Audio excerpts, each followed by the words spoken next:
Hi, and welcome to the instructions for the Lake View BEad Brave Mosaic Kit. This is one of our advanced kits. It's not a particularly hard kit, but there are some additional steps and some additional tools that you will use while creating this kit. And so we are going to create this beautiful bead mosaic. This is the Lake View bead mosaic. And this bead mosaic was inspired by Lake Tahoe, which is where I live. And what I'm trying to help you accomplish with this, there are some objectives. One is to use paint to help create a seamless transition. So this is a kit that you'll use and a technique that you'll use when you are low on bead colors, because most of you don't have what I have behind me, which is over 500 shades of one color. And I didn't start out that way. I started out with just a few shades of color, and I needed to figure out ways to manipulate them. So I ended up using paint to good effect, but there are some do's and don'ts with it. So one of the things that this kit shows you is kind of how to blend colors more seamlessly, and also to make it look like you have a third color when you only actually have two colors. Another one of the objectives of this kit is to intensify color and show you how paint can intensify and also kind of ground a color per se, and solidify it. And then also this kit is going to show you how to create texture in trees, and how to create kind of pine trees using bugle beads, but not necessarily by placing one bead at a time. So this kit has, those are your objectives for this kit. And I'm going to go into kind of the creation process for this. Before getting started with this kit, you will need to have our standard bead mosaic toolkit. And there's another video on what that comes with. But most of you, if you're doing an advanced kit, probably already bought the toolkit with your introductory kit. So I'm assuming that you already have that. Now, you're going to get a board that looks like this. And this board has the design printed on it. It's laser etched onto this board. This is an 1/8 inch MDF board.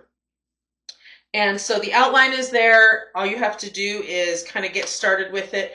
And you are going to get a few things in your kit. One is you're going to get some outside thicker edge art edge strips. These will go on the outside of your board. That's this area right in here, the very outside edge. Then you have some black glitter, really thin strips. This is for the inside black lines that are on the piece.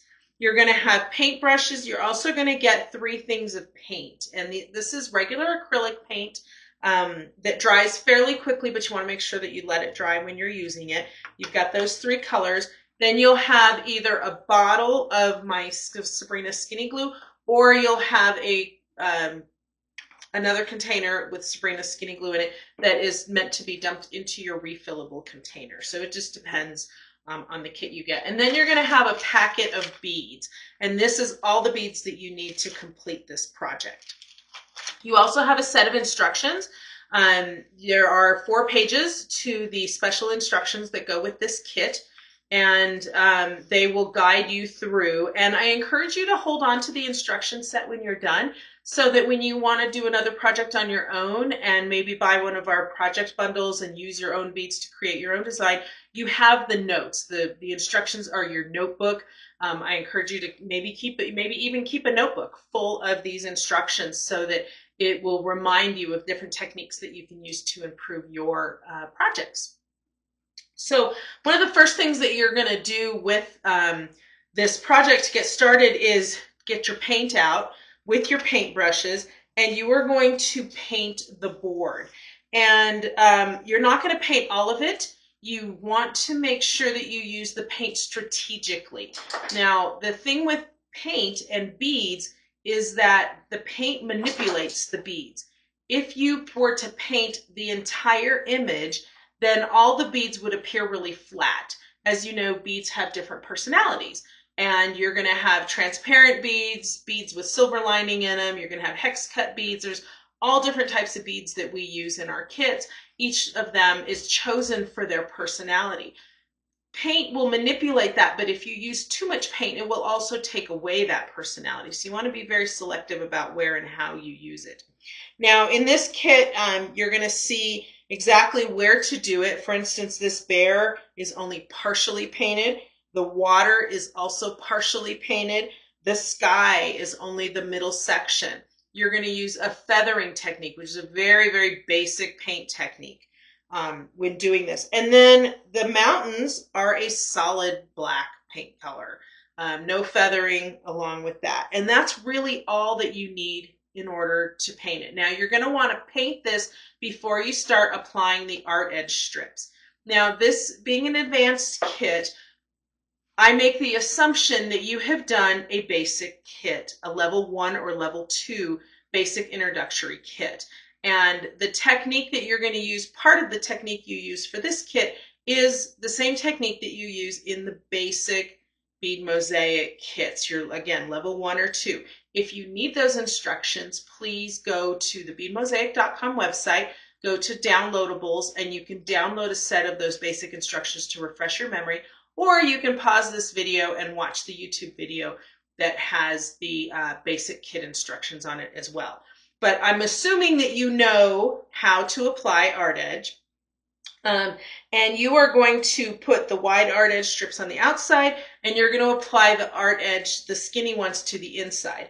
Now, this is what it looks like without paint. Yours should have the paint with the art edge applied on top of it. It'll give it a very seamless stained glass look to it.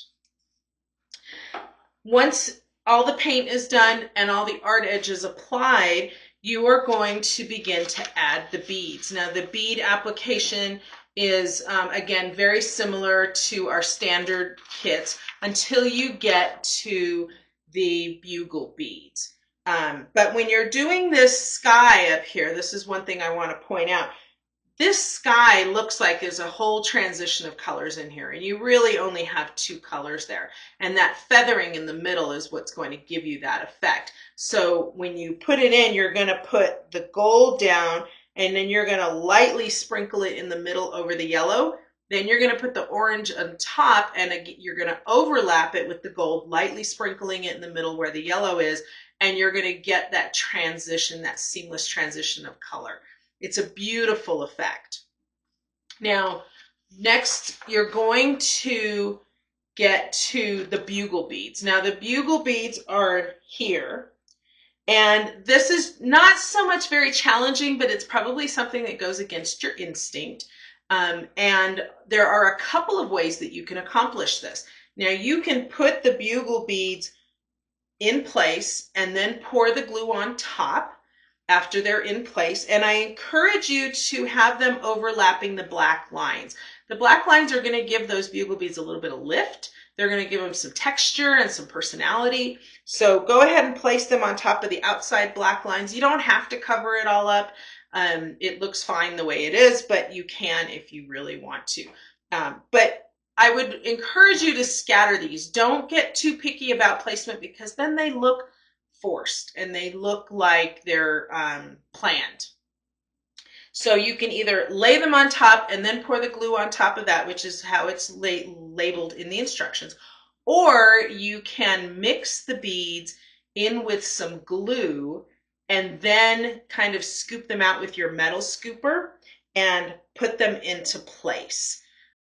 So here you see me using a plastic easel. It's the same thing as your metal scooper, to grab the beads and place them very loosely where they need to go. And I will be picking them up and making some adjustments as we go along with this video.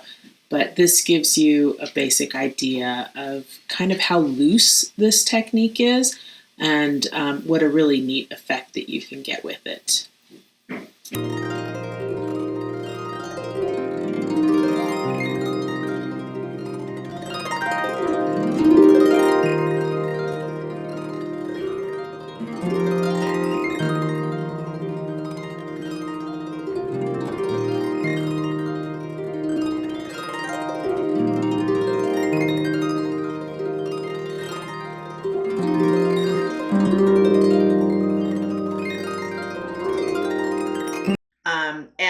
have done it both ways to great effect, no big deal.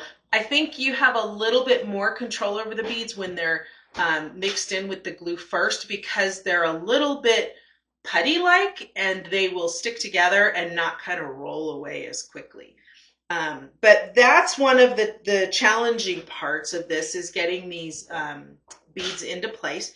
Now, once everything is down, you can pour your glue on top. Okay, that's the art edge technique.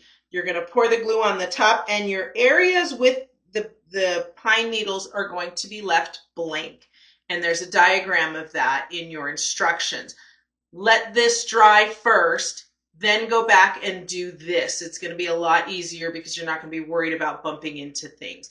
So you can do all of this in one day, or you can do it in a couple of days, but do all of this part of the project prior to putting down the pine needles on here. Now you should be all done with this. This is a standard 8x10, so I would encourage you to get it in a frame, hang it up, give it as a gift, or keep it for yourself. It's a wonderful kit, and I hope that you will try some of our other BEad Brave kits. Each has different techniques that I'm teaching you. Some might be a repeat of this, but then they'll be partnered with another technique.